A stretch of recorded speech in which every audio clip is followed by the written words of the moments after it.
Question बोल रहा है कि why do elements in a group same group have similar physical and chemical properties। ठीक है, वो कह रहे हैं कि अगर आप ग्रुप की बात करें, ठीक है, तो ग्रुप में जो फिजिकल और केमिकल प्रॉपर्टीज होती है वो क्यों सेम होती है बोला है।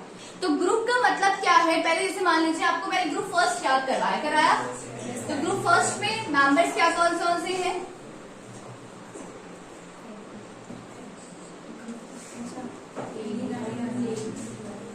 बताओ, हाइड्रोजन, लिथियम, फिर सोडियम, फिर आर बी, फिर सी में क्या आएगा, CH और FR। तो hydrogen, lithium, sodium, potassium, rubidium, caesium and francium. Clear हो गया। अब अगर मैं बात करूं कि ये जो ग्रुप है आपका पहला group, why the elements of first group have a same physical and chemical properties, तो what is the answer बताइए, क्या होगा आंसर, क्या चीज होता है सेम, वैलेंसी इज सेम। मतलब देखो सबसे मेन चीज मैंने बताया था, everyone wants to remain stable, हर कोई चाहता है कि हम क्या हो, स्टेबल हो। आप भी पढ़ाई इसीलिए कर रहे हैं कि आपको क्या होना है, स्टेबल होना है। तो वैसे ही हर एक एलिमेंट जो है आपका पीरियोडिक टेबल का है वो क्या होना चाहता है, स्टेबल होना चाहता है। That's a मेन पॉइंट, समझ में आ गया। अगर हम किसी ग्रुप के मेंबर्स की बात करें तो जो मॉडर्न पीरियोडिक टेबल है उसमें ग्रुप किस हिसाब से बनाया गया है, किस लॉजिक से बनाया गया है, हर किसी की वैलेंसी क्या है, आपकी सेम है। If the valency is same तो इसका मतलब जो अप्रोच है हर किसी का ग्रुप के मेंबर्स का वो सेम होगा। अगर इन सब की बात करूं तो इन सबके आउटर मोस्ट में एक इलेक्ट्रॉन एक्स्ट्रा है, तो अगर देखा जाए बेसिक एक मोटा मोटी चीज देखी जाए तो इन सबके आउटर मोस्ट में अगर एक इलेक्ट्रॉन एक्स्ट्रा है तो ये हर कोई क्या चाहता है बताइए, कि वो किसी तरह से वो एक इलेक्ट्रॉन को क्या करे, दे दे, और देने के बाद क्या बन जाए, स्टेबल बन जाए। तो अगर सबका कॉन्फ़िगरेशन सेम है, सबका आपका आउटर मोस्ट कॉन्फ़िगरेशन तो नहीं सेम है, outermost electrons are same, valence electrons are same, तो सबका अप्रोच भी क्या होगा, सेम होगा। और सबका अप्रोच अगर सेम होगा तो उस बेसिस पे सबकी फिजिकल और chemical property is also same. ठीक है, तो आंसर आप लिख लेंगे अपने वर्ड्स में किस तरीके से लिखना है। नेक्स्ट है आपका, what does atomic radius and ionic radius really mean to you. Atomic radius का मतलब क्या है और आयनिक रेडियस का मतलब क्या है वो पूछ रहा है।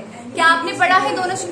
आयनिक रेडियस में दो आयंस की बात की जाती है, जैसे एक एनायन और एक क्या होता है, कैटायन। जैसे एग्जांपल हमने क्या पढ़ा था, NaCl पढ़ा था, वेरी गुड। NaCl में क्या था, Na जो है Na पॉजिटिव और Cl क्या है, Cl नेगेटिव। पॉजिटिव नेगेटिव क्या कर रहे थे, अट्रैक्ट कर रहे थे, और अट्रैक्ट होने के बाद एक आपका क्या बन रहा था, पूरा बॉन्ड कर रहे थे इस तरीके से। ये आपका छोटा वाला क्या है, पॉजिटिव, और बड़े वाले का साइज क्या है, नेगेटिव। ये बात हमने डिस्कस किया था। उसके बाद इसके क्या हमने लिए थे, न्यूक्लियस की डिस्टेंस ली थी या ली थी। तो ये जो इसका हाफ है, यहाँ से यहाँ तक की डिस्टेंस, इसकी रेडियस हो जाएगी, यहाँ से यहाँ तक की डिस्टेंस क्या हो जाएगी, इसकी रेडियस हो जाएगी। तो आयनिक रेडियस में आयनिक कंपाउंड देखे जाते हैं। अच्छा, what about atomic radius? Atomic radius में क्या दिया है, एटॉमिक रेडियस में क्या होगा आपका, आउटर मोस्ट शेल जो है, आउटर मोस्ट शेल में जो इलेक्ट्रॉन है वहां से लेकर कहाँ की डिस्टेंस देखी जाती है, न्यूक्लियस की डिस्टेंस देखी जाती है। क्लियर है ये बात, दोनों चीजें समझ में। एटॉमिक रेडियस में क्या देखते हैं, आउटर मोस्ट इलेक्ट्रॉन से न्यूक्लियस की डिस्टेंस देखते हैं। और in ionic radius we have ions, two ions आपको पता है, एक पॉजिटिव होगा और एक क्या होगा, नेगेटिव होगा। जैसे एग्जांपल आपको पता है NaCl। नेक्स्ट है आपका, how do atomic radius very in a period and in a group. How do you explain the variation? It's very important and very easy। सबसे पहली चीज जो इस चैप्टर में आपको मैंने पढ़ाई है वो यही पढ़ाई। एटॉमिक रेडियस पीरियड के अलॉन्ग कैसे मोशन करता है और ग्रुप के अलॉन्ग कैसे मोशन करता है, ये पूछा। चलो एक बार फटाफट से रिवाइज कर लेते हैं। जब हम बात कर रहे थे अलॉन्ग द ग्रुप, तो बताइए अलॉन्ग द ग्रुप क्या बढ़ रहा है, साइज बढ़ रहा है, करेक्ट। और जब हम पीरियड के अलॉन्ग जाते हैं तो साइज क्या होता है, डिक्रीज करता है। जब हम नीचे आ रहे हैं, टॉप टू बॉटम आ रहे हैं, ग्रुप के अलॉन्ग आ रहे हैं, तो क्या बढ़ रहा है, पीरियड्स बढ़ रहे हैं, नंबर ऑफ पीरियड्स बढ़ रहे हैं, साइज बढ़ रहा है। फर्स्ट पीरियड मतलब 1 शेल, सेकंड